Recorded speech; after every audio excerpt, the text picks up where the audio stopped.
24 hours or so ago. So it's I'm having a wonderful time so far in this beautiful city. And it's fun for me to be able to get out after the elections in the United States. Boy, it seems almost like a long time ago, but it was just a couple of weeks ago that they happened, that President Obama was reelected. And already we're talking about the next round of elections in 2016. So in some ways, we were just discussing this earlier, campaigns in the US never really end. But I did want to go back a little bit and kind of talk about what happened in this last election and how it might affect folks in this part of the world, and vice versa, how what happens here can affect what goes on in America. And it was interesting during the campaign, Europe did not get brought up a whole lot. In some ways, and I would take that kind of like as a compliment. It's kind of like an old friend that's reliable, that you don't really have to worry about that much compared to Russia or North Korea even, or Iran or something of that nature, where there's big, thorny foreign policy issues. With Europe, it was more like, yeah, those are our trading partners. That's where those are old friends. It's not such a big deal. It did come up in some ways, though, and that was more through what Mitt Romney had to say on the campaign trail, where he would often try to compare President Obama to a, quote, European-style socialist Democrat, something of that nature, somebody who wanted to replicate what went on in European governments, where you had a large welfare state taking care of its citizens and paying for all kinds of basic necessities, that sort of thing. And that actually was really anything but true in many ways, because President Obama is what I would call a very mainstream, conventional Democrat, big D Democrat, United States style, somebody who believes in an activist federal government, but still private industry and want private business, and does not want a government takeover over the whole economy in any way close to what you would see in green parties in Europe and other left-wing parties. But it was something that's kind of a common theme in American politics, and something that I think is not the most attractive aspect of it. It sometimes doesn't always reflect so well on American politicians. But anyway, it's something that got brought up a lot by candidate Mitt Romney, and clearly it didn't work all that well, because he lost. And that wasn't even the main thrust of his campaign. He just would say it kind of in offhand way. So Europe, I would say, played sort of a supporting role in this last election cycle. Also, it's important to remember, Europe used to actually play a major role in American election cycles. During the Cold War, I remember as a kid in the 1980s, toward the closing decade or so of the Cold War, presidential campaigns, when watching my parents watch the news, they'd be out doing each other about how summits with the Soviets, how to confront the Soviet Union, that sort of thing. Since then, since the fall of the Soviet Union, the U.S. troop presence in Europe has dwindled considerably. There used to be 300,000 or so ground forces from Germany, from many other parts of Europe, and now troops are down to maybe 30,000 or so. So it's a much smaller presence. Also, American foreign policy is kind of shifting more toward the Pacific, toward China, certainly, toward other areas, and that, even toward India and other places. And there's just not this great sense that America is engaged in Europe in the military front. That is, I think it's engaged much more in the economic sphere, and we can talk about that. There's also a bit of another trend in American foreign policy that's coming up, and that's sort of the isolationism that we're seeing from a lot of politicians. There's a long history of this kind of turning inward, away from foreign commitments. It's exemplified most notably by Ron Paul, the congressman from Texas, he's basically a libertarian. He wants to minimize, if not abolish, most government services. He thinks government shouldn't have anything to do with welfare, pensions, social programs, anything like that. He wants to put the United States back on the gold standard like it was up until the 1930s. But it also includes a rollback of American commitments abroad. Ron Paul wants to essentially withdraw troops from Afghanistan, hurry up the exit from Iraq, and pull out most military bases around the world, in Japan, in Australia, but also in Germany, elsewhere in Europe, in Italy, etc. And this is an idea that most people, even if they don't follow that, they're not that extreme. They don't follow foreign policy prescriptions that far. There's a lot of wariness about foreign involvement now, and you're getting this both on kind of the far right and far left in American politics. I would say after the war in Iraq, after almost a dozen years in Afghanistan, there's a real wariness about foreign commitments, and I think a lot of candidates are playing this up, and we're seeing this with certainly with on the Republican right to a certain degree. There's a long history of this going back to the pre-World War II era, where before the bombing of Pearl Harbor, most of the opposition against entering the war came from the right, kind of from the Midwestern part of the country.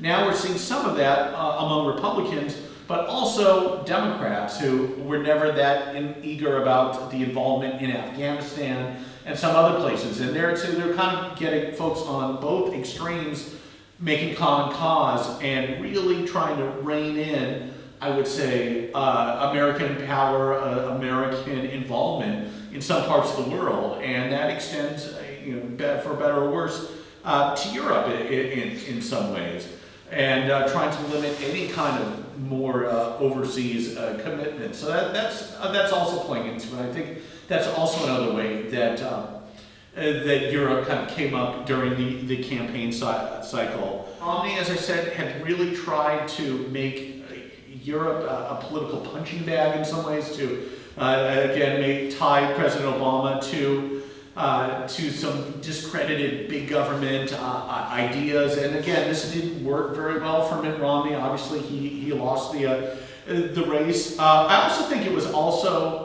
just inaccurate in a lot of ways. Many of the ways in which Europe was actually described during the campaign. It was we often heard about the Eurozone, about Europe as a whole body, when, as we all know in this room, it's many different countries, different traditions, different cultures, and it's not really fair to lump them together. And particularly with the Euro, there is reason for concern because there are all the trouble bringing the countries together. It's being discussed now in the European Union, the European Parliament. That does have an effect on what happens with the American economy. It has to do with interest rates, with other aspects of bond yields, other aspects of the American economy that can really have a profound effect. But it's really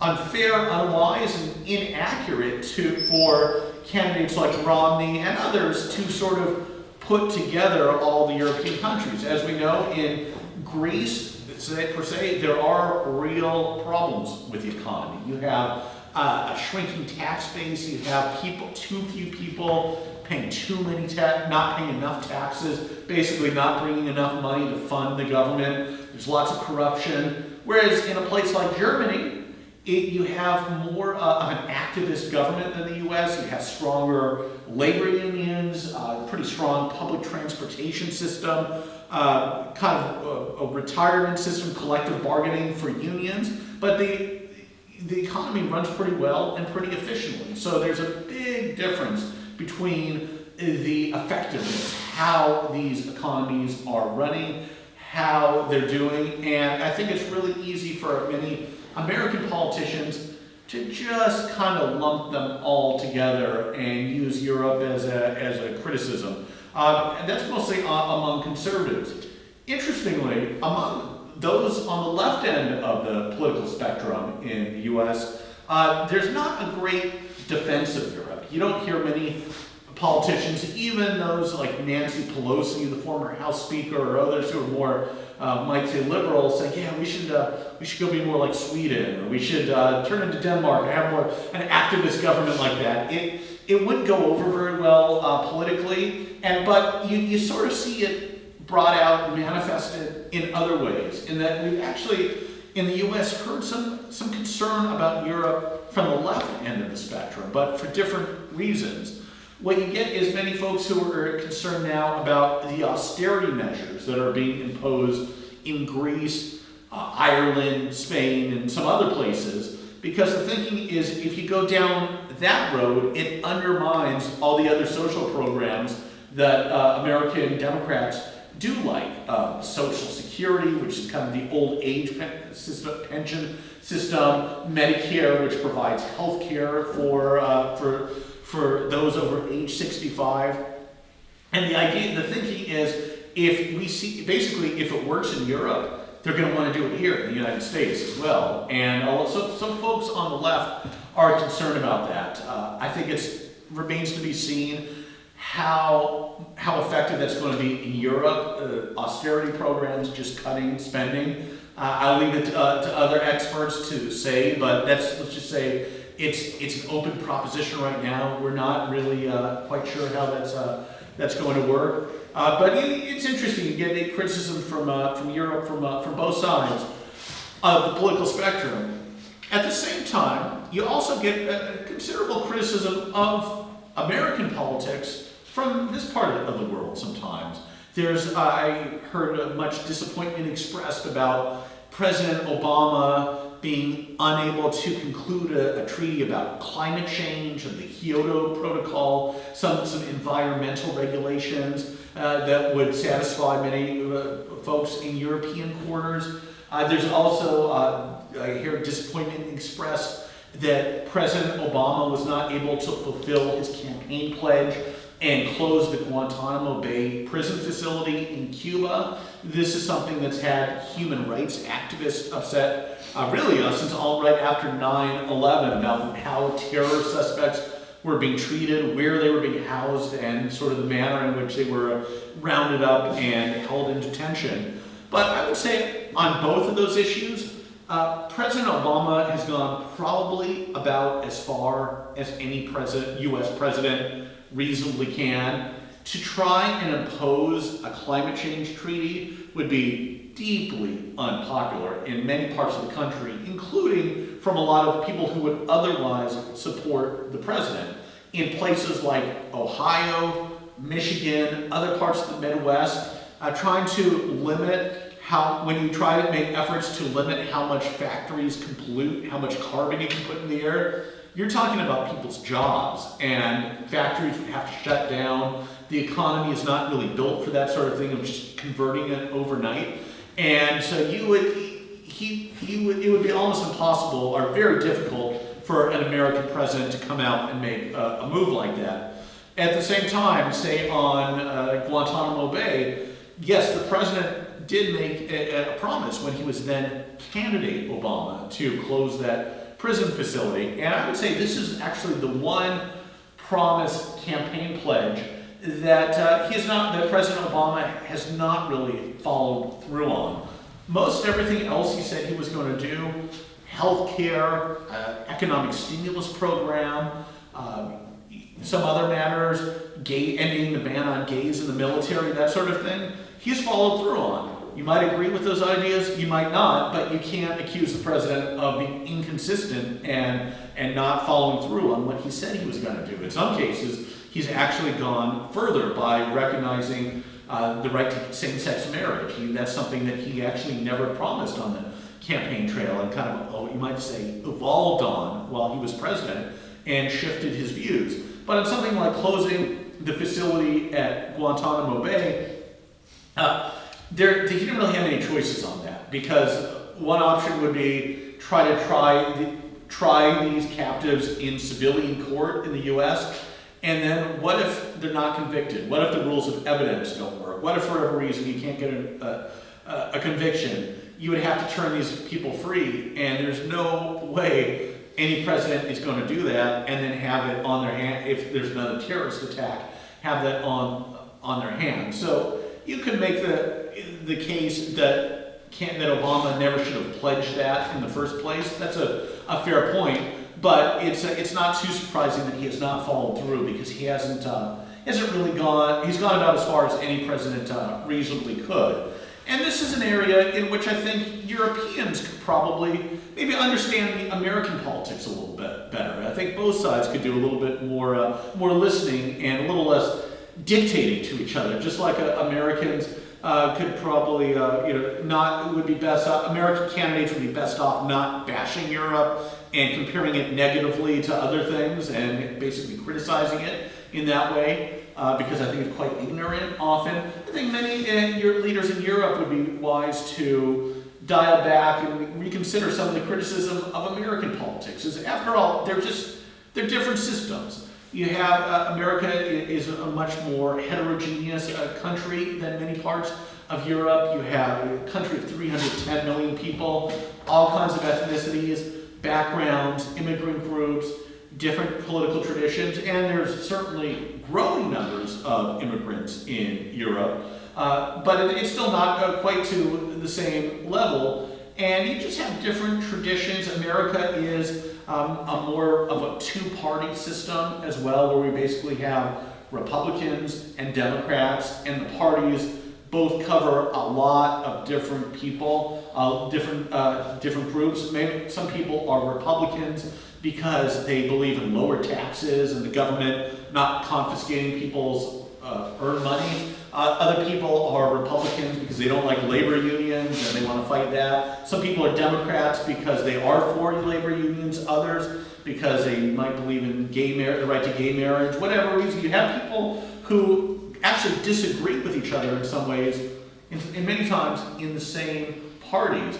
Whereas in Lithuania, in many other European countries, democracies, you have a dozen or more parties, maybe more. You can have Greens on the left, you can have right-wingers, you might have different names for them, but you can have people in the center, you have old people representing senior citizens, youth, and each one in a parliamentary system gets their own voice, and they all have a say. Whereas in America, you have the two-party system, and they're all kind of brought together under, sometimes uneasily, but still under the same two parties.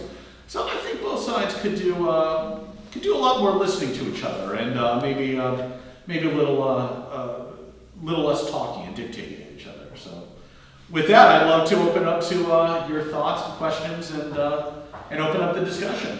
Wondering what your impressions were of the campaign. Were you surprised that President Obama won re-election, and did it seem, or were you able to tell that he would win ahead of time? Well, I'll answer my own question and say, to me, it was fairly clear early on that President Obama had a pretty good chance of winning re-election, because if you look at America has this funny electoral system. I say funny, peculiar. I'm not saying it's good or bad. It's just different than most of the rest of the world, where we have national elections for the president and vice president, but in a sense we have 50 different state elections plus Washington, D.C., and then the winner, whoever gets the most, a majority of the electoral votes from each state, of course, wins the election. And just looking at the way the states added up, it seemed pretty clear early on that President Obama had the advantage there over Mitt Romney. And unless something quite surprising happened, like a big scandal, a war, something really momentous, it seemed unlikely that President Obama was going to lose. And I say that even with the fact that America's economy has been really tough. It's been pretty bad the last several years. Unemployment for most of the campaign was over 8%, which by American standards is pretty high. It actually did dip below 8% just right at the end of the campaign. And you even got conspiracy theories about that the Obama administration was manipulating the numbers to make the economy seem really better. It's pretty silly stuff, but it's what you get during an election season sometimes. But it it seemed pretty clear that the Electoral College map was moving in President Obama's favor. Also, looking at who actually votes in American elections, it seemed like the Democrats had a pretty good advantage there. It's really funny to think about, but even 20 years ago, white Americans made up about 87% of the electorate. Now it's down to about 72%, which is still a pretty significant, large majority, but nonetheless, it's a smaller number. Latino voters, new citizens, some who've been in the country for generations, Latinos are voting in a much greater presence, and that's really gone toward the Democrats. Women voters have swung over to Democrats by a pretty good margin at this point. And in fact, I would say President Obama, in a strange sort of way, was actually helped by some of the candidates lower on the ballot than him. Usually it's the other way around, where you have the presidential ticket helping along some of the candidates lower down the ballot, running for Senate, governor, Congress, and other offices. But you had a few cases of widely noted cases in which you had rather extreme Republican candidates making some rather impolitic remarks when in debates and in interviews, like one Senate candidate talking about if a woman is raped, she has to carry the child to term because it's, quote, God's will that happened. Or another guy saying that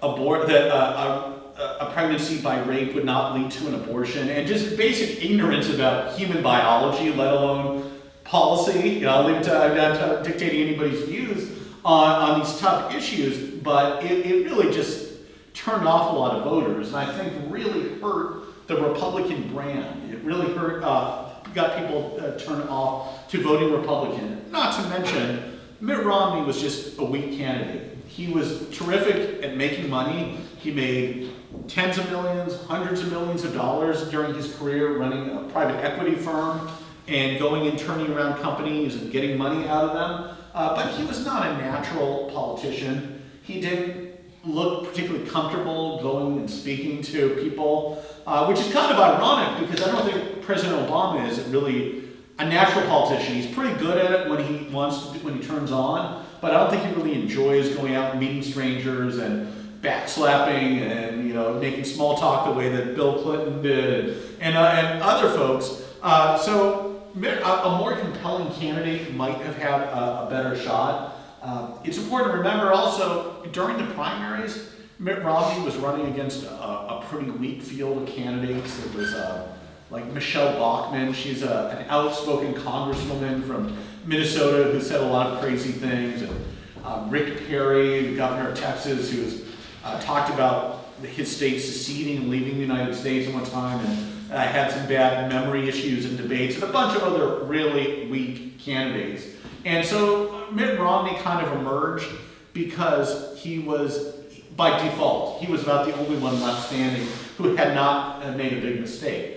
Also, Mitt Romney kind of fell in the Republican tradition of nominating the person whose turn it is. Mitt Romney had run for the nomination in 2008 and lost. He had come up short against John McCain. This time, I think a lot of voters sort of felt it was his turn. And there's a long history among this. Many of the Republican nominees in the last 40 some odd years have been what you might call retreads, people who've run before. Whether it was John McCain in 2008, Bob Dole before that, even Ronald Reagan and George H.W. Bush had run before, Richard Nixon. So the Republican Party tends to be more orderly that way. If you've run before and you lose, sometimes you get another shot, which is interesting because Democrats usually, once you're done, you're out of there. Your name is barely spoken again. And you're kind of forgotten. You can barely show your face at a national convention, and your name's kind of dismissed and you're whispered about, and you never see these guys very much out there anymore. Republicans tend to keep around their more recent nominees. So that's an interesting dynamic. One other thing I would add that I think was hopeful from this, that I think was positive from this election cycle, was religion. And in a sense, how little it got brought up. And the fact that Mitt Romney was the first Mormon nominee from a major party, and it was barely an issue. Yeah, I suppose there's some voters, evangelical voters and others in the South, who took issue with his religion and didn't vote for him, but there's no real evidence that that was done in any significant way.